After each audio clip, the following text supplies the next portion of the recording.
আসসালামু আলাইকুম ভিউয়ার্স। ডাকসু নির্বাচনে শিবিরের ল্যান্ডস্লাইড ভিক্টরি হয়েছে বা ভূমিধস বিজয় যেটাকে বলা হয় বাংলায়। সবাইকে অবাক করে দিয়ে আসলে শিবির এমন ফলাফল করবে এটা কেউ চিন্তা করেনি। সারা বাংলাদেশের মানুষের নজর ছিল এই ডাকসু নির্বাচনে এবং শিবির অনেকটা চমকের মতো দেখিয়ে দিল যে ল্যান্ডস্লাইড ভিক্টরি আসলে কাকে বলে। বিপুল ব্যবধানে ছাত্রদলকে বিপুল ব্যবধানে হারিয়ে শিবির ল্যান্ডস্লাইড ভিক্টরি অর্জন করেছে। আপনি যদি একটু ফলাফলটা বিশ্লেষণ করেন তাহলে দেখবেন যে শিবিরের অ্যাক্টিভ রাজনীতির সাথে জড়িত কিন্তু বড়জোর 1 থেকে 10% ভোটার, মানে 1 থেকে 10%-এর বেশি হবে না, বড়জোর 5% ধরে নিলাম আমরা, যে 5% ভোটার যারা অ্যাক্টিভ রাজনীতির সাথে শিবিরের সাথে জড়িত ছিল। তাহলে শিবির এতগুলো ভোট কিভাবে পেল? তার মানে সাধারণ শিক্ষার্থীরা সব শিবিরকে ভোট দিয়েছে। যে হারে শিবির ভোট পেয়েছে, শিবিরের অ্যাক্টিভ রাজনীতি যারা করে, যারা জড়িত, তাদেরকে বাদ দিলে সাধারণ শিক্ষার্থী, মেয়েদের হল থেকে শুরু করে ছেলেদের হল, সব জায়গায় শিবিরকে সাধারণ শিক্ষার্থীর ম্যাক্সিমাম ভোট দেওয়া হয়েছে। তাহলে এবার ফলাফল বিশ্লেষণ করি যে মেইনলি প্রধানত কেন শিবিরকে এত বেশি ভোট দিল। প্রথমত, বিগত 15-16 বছর ধরে যে পাওয়ার পলিটিক্স, ক্ষমতার প্রদর্শন, লুটপাট, দুর্নীতি, তারপর হচ্ছে আপনার ঢাকা ইউনিভার্সিটিতে গেস্ট রুম, গণরুম, যে কালচার আপনারা জানেন যে গণরুম এবং গেস্ট রুমে কী পরিমাণ অত্যাচার নির্যাতন করা হয়, যে রাজনৈতিক প্রোগ্রামগুলোতে যাওয়ার জন্য গেস্ট রুম এবং গণরুম কালচার বাঁচিয়ে রাখা হয়, এবং ঢাকা ইউনিভার্সিটির হলগুলোতে এটা কী পরিমাণ অমানবিক একটা পরিবেশ তৈরি করে, আপনারা যারা জানেন না তারা একটু জানার চেষ্টা করবেন যে আসলে এই গেস্ট রুম এবং গণরুম কালচার থেকে মুক্তি পেতেই মূলত ছেলেদের হলগুলোতে এই শিবিরকে ল্যান্ডস্লাইড ভিক্টরি দেওয়া হয়েছে। কারণ ছেলেদের হলগুলোতে এই ধরনের ধারণা ছিল যে যদি ছাত্রদল ফিরে আসে, হয়তো সেই ছাত্রলীগের কায়দায় একই রকমভাবে তারা আবার সেই গেস্ট রুম এবং গণরুমের কালচার ফিরিয়ে আনবে, আবার সেই পাওয়ার পলিটিক্স, সেই মাসেল পলিটিক্স ফিরিয়ে আনবে। সো এই ভয়ে আমার মনে হয় যে তারা বিশ্বাস করেছে শিবির এমনটা করবে না, এবং শিবিরের রাজনীতির মধ্যে একটা ভদ্রতা, একটা নম্রতা আছে, এবং শিবিরের মধ্যে একটা সাদাসিধে ভাব আছে। শিবিরের কোনো নেতা যখন রাস্তায় হেঁটে যায় তখন 200-300 পোলাপান তার পিছে পিছে যায় না, ভাই ভাই ভাই ভাই করে না, এবং একটা ভীতির রাজনীতি, ত্রাসের রাজনীতি, সেটা কিন্তু শিবির করে না। এবং শিবির সেই বিশ্বাসটা সাধারণ ছাত্রদের মধ্যে দিতে পেরেছে যে আমরা এমনটা করি না, আমরা এমনটা করব না, এবং সাধারণ ছাত্ররা 100% সেই বিশ্বাসটা করেছে শিবিরের উপর। দ্বিতীয় যেই কারণটা আমি বলবো সেটা হচ্ছে, দেখেন, মাত্র 1 বছর আগে জুলাই বিপ্লব হলো। জুলাই বিপ্লবের চেতনা কিন্তু শিক্ষার্থীদের মনে এখনও জলজল করছে। শিক্ষার্থীরা কিন্তু জুলাইয়ের চেতনা ভুলে যায় না এই 1 বছরে, বরং এই 1 বছর ধরে শিক্ষার্থীরা তীক্ষ্ণ নজর রেখেছে সোশ্যাল মিডিয়া এবং সব দিকে। শিক্ষার্থীরা নজর রেখেছে আসলে কোন দল কি করছে।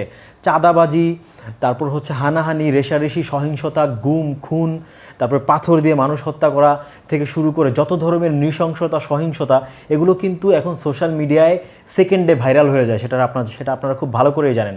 সোশ্যাল মিডিয়ায় কোনো ধরনের অপকর্ম এখন কিন্তু আর লুকায়িত থাকে না, 1 মিনিটের মধ্যে পুরো বাংলাদেশ, পুরো পৃথিবী ভাইরাল হয়ে যায়।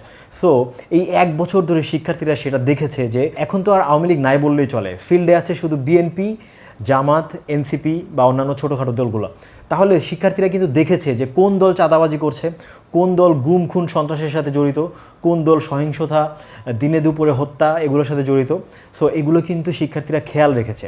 সো এইটা একটা বিশাল কারণ হতে পারে যে শিক্ষার্থীরা কিন্তু অবজার্ভ করেছে, এবং শিক্ষার্থীরা দেখেছে শিবিরের মধ্যে যে ভদ্রতা আছে, শিবিরের মধ্যে যে নম্রতা আছে, শিবির যেটা কিন্তু শো করে। আপনারা হয়তো শিবিরের রাজনীতির সাথে যারা জড়িত তারা জানতে পারেন, বা শিবিরকে কাছ থেকে যারা দেখেছেন, শিবির এই দিক থেকে খুবই শতভাগ সফল। আমি বলবো যে শিবিরের মধ্যে ওরা এটা কালচারালি চর্চা করে, এটা প্র্যাকটিস করে। নম্রতা, ভদ্রতা, 5 ওয়াক্ত নামাজ, ধর্ম, কর্ম, সততা, সব কিছু কিন্তু শিবির প্র্যাকটিস করে। সো সাধারণ শিক্ষার্থীরা কিন্তু সেটা ধরতে পেরেছে। আর এখন থেকে বাংলাদেশের রাজনীতিতে হবে ভদ্রতার রাজনীতি, বিনয়ের রাজনীতি। সেই পাওয়ার পলিটিক্স, মাসেল পলিটিক্স, পেশি শক্তি, সেই ভীতির রাজনীতি, ত্রাসের রাজনীতি কিন্তু আর বাংলাদেশে ফিরে আসবে না। এটা কিন্তু সেই 5ই আগস্টেই ধূলিসাৎ হয়ে গেছে। কিন্তু দুঃখের বিষয় হচ্ছে ছাত্রদল 5ই আগস্টের পরে নিজেদেরকে রিফাইন করতে পারে নাই। তারা হয়তো সেই পুরনো ধাঁচের রাজনীতি ভাবছে যে সেই পুরনো রাজনীতি হয়তো চলবে, কিন্তু না, এখানেই সবচেয়ে বড় ভুল হয়েছে যে যেই ছাত্রলীগ, যেই আওয়ামী লীগকে বাংলাদেশের কোটি কোটি মানুষ রাস্তায় নেমে বিতাড়িত করেছে, সেই একই রাজনীতি যদি আমরা আবার বাংলাদেশে করি তাহলে মানুষ কিভাবে আমাদেরকে গ্রহণ করবে? সো ছাত্রদল বলেন আর বিএনপি বলেন, বাংলাদেশের রাজনীতিক ধারা কিন্তু চেঞ্জ হয়ে গেছে। বাংলাদেশের সেই পুরনো রাজনীতির ধারা আর চলবে না। এখন থেকে ভদ্রতার রাজনীতি, নম্রতার রাজনীতি, ভালোর রাজনীতি, বিনয়ের রাজনীতি করতে হবে। আপনাকে সাদাসিধার লাইফ লিড করতে হবে, শার্টের বুতাম লাগায় চলতে হবে। ভাই ভাই ভাব নিয়ে ত্রাসের রাজনীতি করবেন, সেটা চলবে না। রাস্তায় আপনার ছাত্রনেতা চলবেন আর পিছনে হাজার হাজার ছাত্র আপনার পিছে পিছে ভাই ভাই ভাই ভাই করতে করতে চলবে, সেই রাজনীতি আর বাংলাদেশে চলবে না। সো এটা কিন্তু শিবির দেখিয়ে দিয়েছে, বাংলাদেশের নতুন রাজনৈতিক দিগন্তের সূচনা কিন্তু হয়ে গেছে অলরেডি। মেয়েদের হলে দেখবেন যে শিবিরের ভোট সবচেয়ে বেশি। মেয়েরা চিন্তা করেছে যে আমরা কোথায় বেশি সেফ, এবং শিক্ষার্থীদের ভরসার জায়গার হতে হবে। শিক্ষার্থীরা এখানে আসলে স্বাধীনতা বিরোধী শক্তি, রাজাকার, আলবদর, হ্যানতেন এইসব ট্যাগ কিন্তু এখন আর খায় না। শিক্ষার্থীরা দেখেছে যে আমরা কোথায় সিকিওর, মেয়েরা দেখেছে আমরা কোথায় সিকিওর, এবং শিক্ষার্থীরা কোথায় ভরসা পায় সেটা শিক্ষার্থীরা খুঁজে পেয়েছে, এবং সেটা শিবিরের মধ্যে খুঁজে পেয়েছে বলে এত বেশি ব্যবধানে কিন্তু শিবির জয়লাভ করেছে। আপনি দেখেন যদি 100-200 ভোটের ব্যবধান হতো তাহলে কিন্তু এখানে কারচুপির কথা বলতে পারতেন যে আচ্ছা ঠিক আছে ধরে নিলাম 1% কারচুপি হয়েছে, কিন্তু যেখানে হাজার হাজার 5,000 10,000 ভোটের ব্যবধানে জয়লাভ করেছে ঢাকা ইউনিভার্সিটির মতো একটা জায়গায়, সেখানে আপনি কারচুপির কথা বলে মার্কেট পাবেন না। সো আপনাকে বুঝতে হবে রাজনৈতিক ধারা টোটালি চেঞ্জ হয়ে গেছে, বাংলাদেশের রাজনীতি কিন্তু পরিবর্তন হয়ে গেছে। সো ভিউয়ার্স, আপনারা কি মনে করছেন সেটা আমাকে কমেন্টে জানাবেন, আর আপনার কোনো মতামত যদি থাকে অবশ্যই সেটা আমাকে কমেন্টে জানাবেন। আমি যদি ভুল করে থাকি আমাকে শুধরে দেবেন। ধন্যবাদ, দেখা হবে নতুন কোনো ভিডিওতে। আসসালামু আলাইকুম।